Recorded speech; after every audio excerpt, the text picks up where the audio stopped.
বিসমিল্লাহির রহমানির রহিম। আসসালামু আলাইকুম। কেমন আছেন সবাই? চলে এলাম নতুন একটা ব্লগ নিয়ে। তো আজকে আম মাখা খাবো। আমগুলো ভীষণ সুন্দর।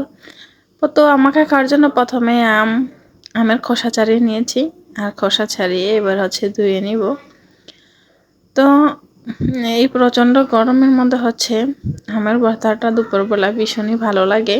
বা আম মাখা যেটাই বলি না কেন, একটাই খাবার আর কি। তো এখানে আমি একটা আম খোসা ছাড়িয়ে তারপরে এটাকে একদম কুচি কুচি করে নিচ্ছি। আর এইটাতে আমের আটির উপরের যে অংশটা থাকে ওটাও বেশি একটা শক্ত হয়নি, তো এটা চিবিয়ে চিবিয়ে খেতে ভীষণ ভালো লাগে। তো সেটাও সাথে করে নিয়েছি। আর এই যে আমের আটিটা, এটাও আমার বাচ্চারা প্রশ্ন করতেছিল যে এটা কি, এটার ভিতরে কি আছে। ওদেরকে বারবার বলতেছিলাম যে এটা আমের আটি, কিন্তু ওরা তো মানার মতো মানুষ না। তো যাই হোক, পরে এটাকে দা দিয়ে কেটে দেখাতে হয়েছে যে আসলে এটার ভিতরে কি। আসলে কিছুই নেই, ওরা ভেবেছিল এটার ভিতরে মনে হয় কিছু একটা আছে। তো যাই হোক, এখানে আমটা আমি একদম কুচি করে নিয়েছি, আর এর সাথে দিয়ে দিয়েছি মরিচ।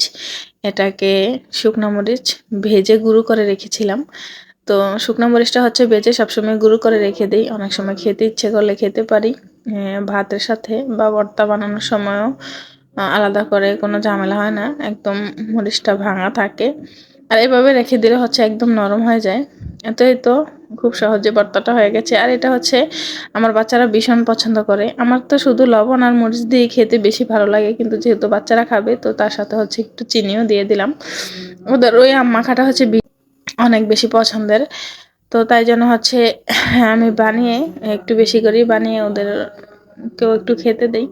একটু ঝাল ঝাল, কিন্তু তারপরেও খেয়ে নেয়। আমি আবার সাথে সাথে শরবত টরবত দিয়ে দিই, যাতে পেটটা একটু ঠান্ডা থাকে।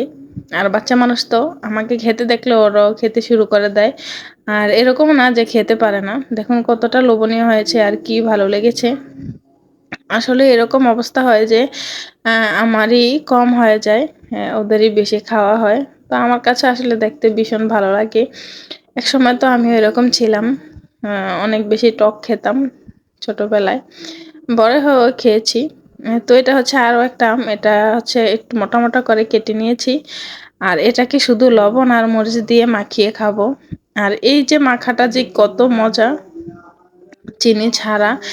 এটা যারা এভাবে খায় তারাই এটা স্বাদটা বুঝবে। একদম বেশি টকটক লাগে, আর মুখের মধ্যে লবণ আর মরিচটা একটু বেশি বেশি লাগে, ভীষণ ভালো লাগে খেতে।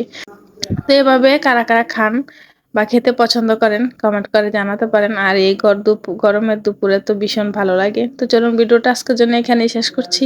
সবাই ভালো থাকবেন, সুস্থ থাকবেন, সাবধানে থাকবেন। ভিডিওটা কেমন লাগলো কমেন্ট করে জানাবেন। ভালো লাগলে লাইক কমেন্ট শেয়ার করে দেবেন। আজকের জন্য এখানেই বিদায় নিচ্ছি। দেখা হবে শীঘ্রই নতুন একটা ব্লগে। আল্লাহ হাফেজ।